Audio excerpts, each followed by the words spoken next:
Did you guys practice yesterday? Yes. What did the kind of the tenor and the focus of that practice change based on the last game? Yeah, it's similar. We've been very fortunate. We're 21 games into this, and we've only experienced setback twice. And last time we were on the road at Oregon, and our team really responded well, though not coming home, having to stay up and play another road game. We responded well by riding the ship and getting a win and working on some things.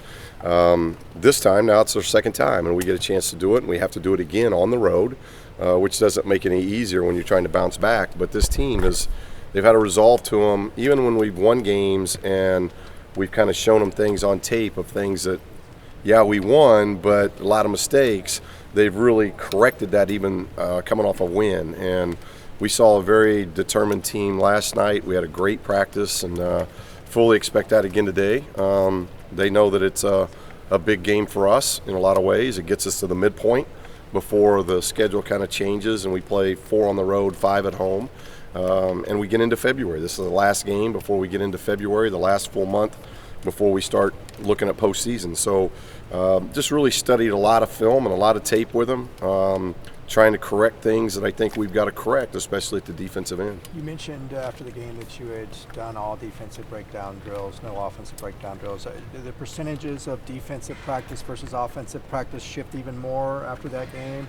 Well, that or we might be to the point, and I told the guys this, that we're not doing a lot of breakdown on offense, and yet you're the number one offense in the country. So maybe we're doing too many breakdown drills when it comes to defensively. But I think yesterday, the film sessions that they had yesterday was a little bit different because I think it hit them. I think losing at home, the atmosphere, we were so appreciative of the fans. The student section was incredible. We had a den pizza party yesterday here at practice. Over 600 students showed up for that.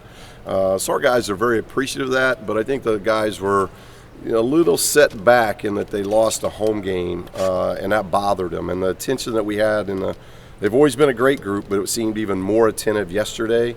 And really the whole theme is the reason why this team's the number one efficient offense in the country is because we're so unselfish. We share it. The ball moves. We screen for each other. We cut for each other.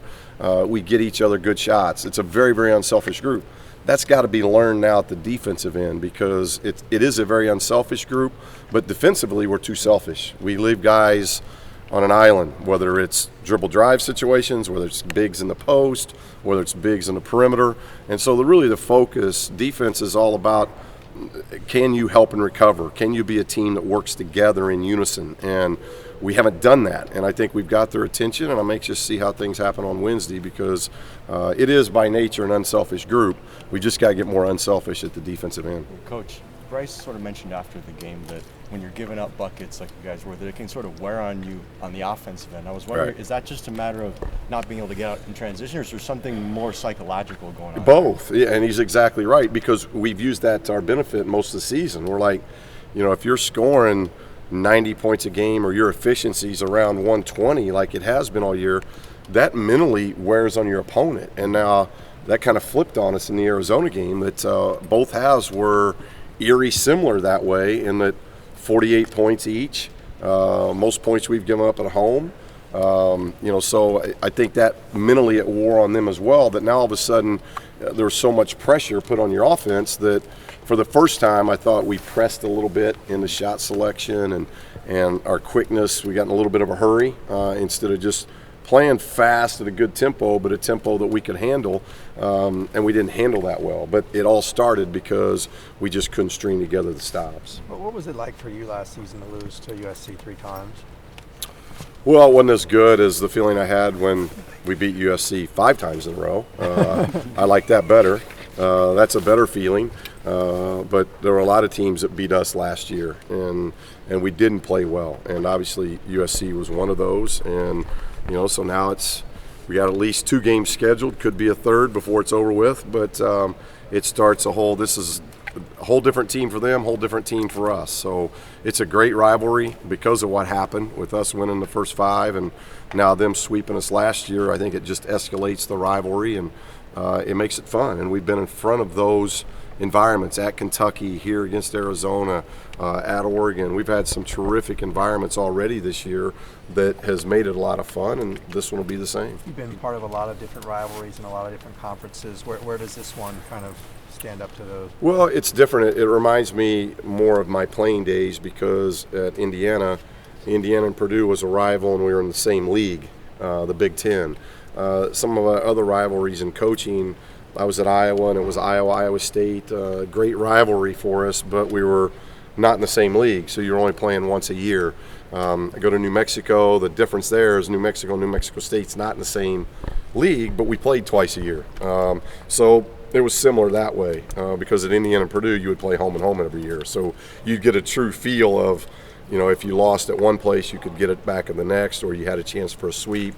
It wasn't just a one-game rivalry. So I think what makes this rivalry unique is that in a 3-week period, we're going to play each other twice. Indiana-Purdue, from what I remember, Indiana was top 25 team. Was Purdue that? Absolutely, yeah. And in my career, it was difficult because they were really good. And they've been really good over the years. But the Coach Katie, Coach Knight battles were epic. And but it was over, obviously longevity, 25-plus years with two of the icons. And they went at it all the time. It was mostly Indiana guys on both sides, both at Purdue and at Indiana, and very similar to here. We've got a lot of SC's got a lot of SoCal kids. We've got a lot of SoCal guys, so they know each other. They've played against each other in high school or the AAU circuit out west, and so that just kind of escalates everything then as you get to the collegiate level. How do you go from what you said Saturday that, hey, this is kind of a wake-up call, maybe snap the kids' shorts a little bit? I'm sure you're going to tell them that 50 more times. How do you know if it catches on? How do you know that it sinks in? Just their behavior, how they come out of films, how they hit the practice court, their concentration, their intensity level, and we're seeing that. We've seen that in the last 48 hours, and I expect we'll see it again today. So this is a team that doesn't like losing. They haven't lost very much, so it's not a team. And you look at a lot of these guys didn't lose much in high school either. So it's a team that understands winning. And you learn, and they've learned. I mentioned it before. They learned in a lot of wins this year of how to get better. We've been knocked to the floor twice, and we picked ourselves up the first time. Now we're going to see if we can do it again a second time after losing. Coach, what do you think that the team learned from its loss versus Arizona that maybe it hadn't yet learned from Oregon? Well, it's a good question because they know it, they've seen it, but learning is the question there. Is it?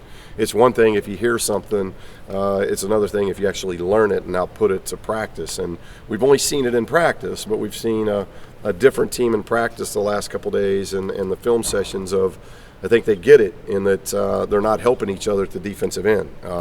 We got to talk more. We got to worry about our positioning more to where we're helping our teammates a lot better at the defensive end because we're as good as anybody in the country of helping each other at the offensive end. That's got to translate now when we go to the defensive end of being much more help-oriented.